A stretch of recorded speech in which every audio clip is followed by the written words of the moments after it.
Welcome to another episode of Who Moved Up and Who Moved Down in the Formula One Constructor and Driver Championships. Let's see what happened over the last couple of races.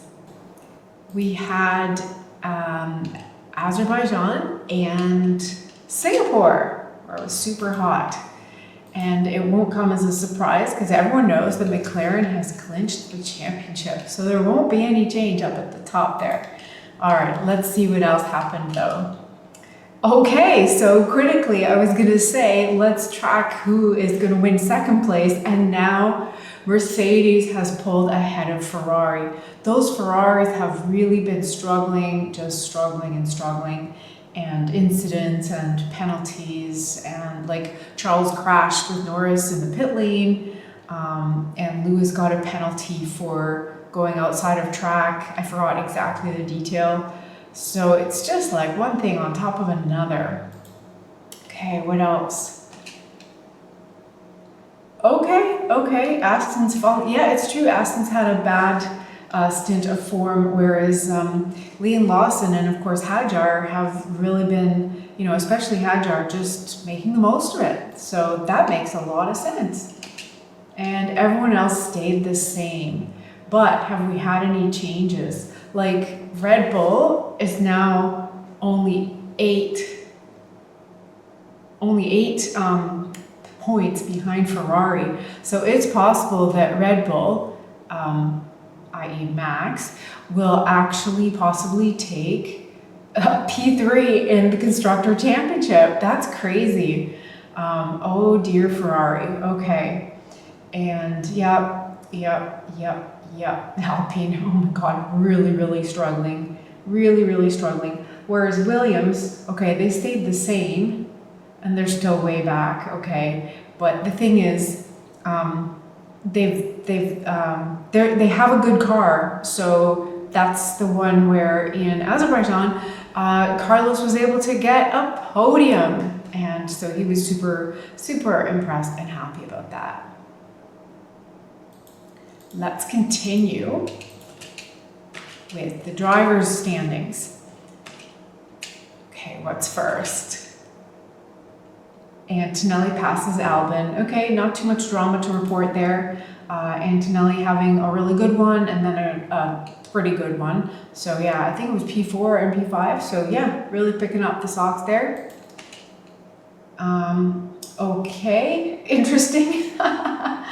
Yeah, wow, okay, because Sainz got that podium. He makes a huge sprint ahead, coming into between these two who swap places, Stroll dropping down and Alonso moving up. Oh my God, wasn't that great in the race, the second race, where Hamilton suffered basically a brake failure, so he could barely drive because he couldn't go fast. And Alonso was just catching, and like he was within a second when they crossed the line. So Hamilton managed to keep it, and then because Hamilton got that penalty, that's why Alonso actually got that spot. So that helped him out a lot. That's pretty cool. Okay, what else? Okay, well, Lawson's moving up. Yeah, he had a really good one in the first race, and then Ocon's just having such a streak of bad luck. Like Behrman actually performed better than him most of the time. Just bad luck after bad luck.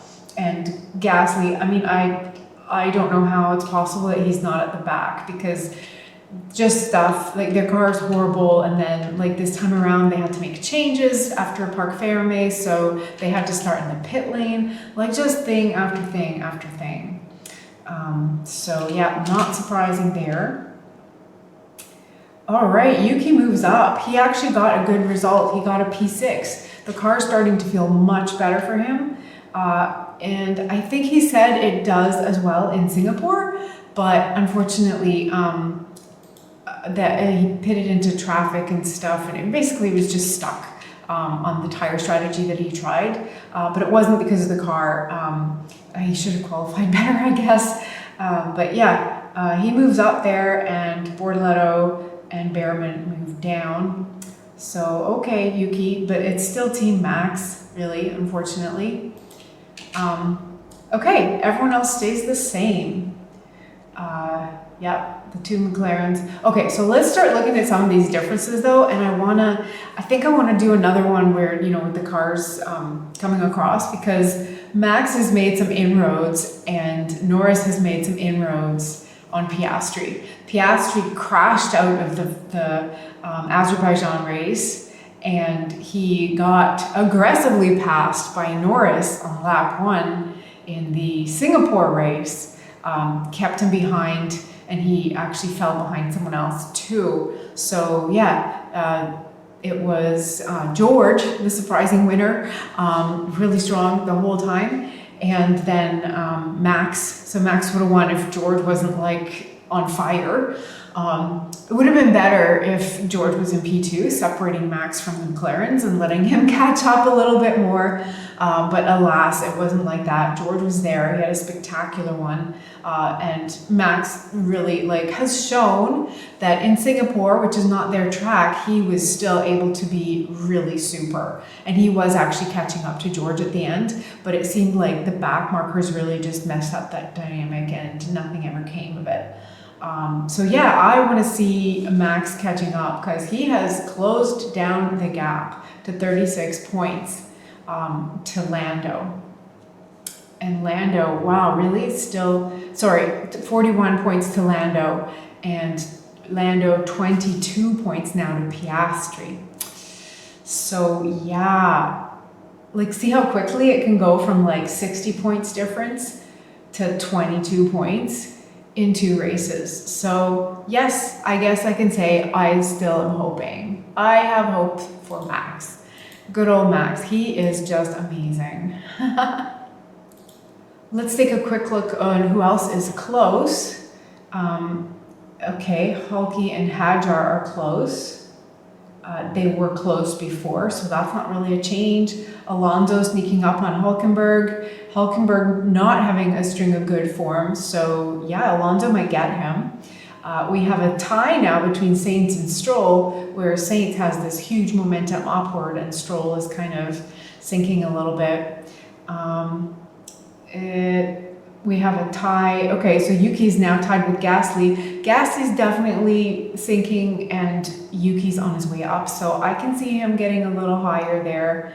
And then Behrman and Bortoleto are tied, and they weren't tied before. So Behrman kind of caught up, but still tied.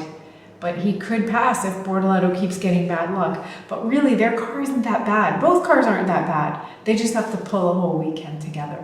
So there we go. That's where the closest lies.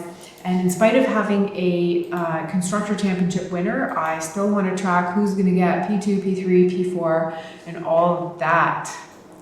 So next, coming up, we have Austin, Texas, and then Mexico. And Austin also has a sprint race. So lots can happen. Go Max. Forgive me. I'm just not going to stop. And yeah, let's see what happens after those 2 races. Please like and subscribe if you like. Share with your friends to help grow the channel. Hope you had fun. Hope you enjoyed it. And I'll see you after the next 2 races.